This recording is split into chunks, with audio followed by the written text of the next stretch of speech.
Adofro mtia kesi nkomo bibie na nso otimenka na ene yekwasiada kotoni mabosume no ne da etoso adunu no mo afempim yenu achi adunu no emu Midiane ogu akurufa from prof amajo so me papa say uche me amenjo so say ya ade na ene akoye kwasiada yi na me de kasako ahodo ene ho nhweso ena ebrew na ene de no ebefa oberema na oba nhyiamudie ho esanse na eye asema eye fede asemti no na yenka ensi so pempen ne titiru ene sa asembi aba na yedi ho enkomo eno nti ne na ye kan se wafa no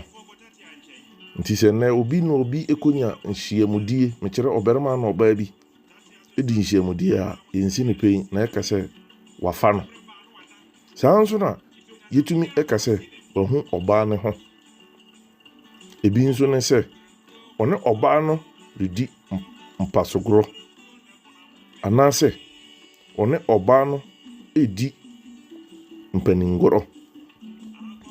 one no ada nso eka ho bi one oba no ahyiamu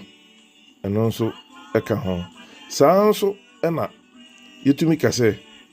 ode ne ho aka oba no wei ne nsem bi no a se oba bi no oberema bi nyanhyiamudi a yetumi eka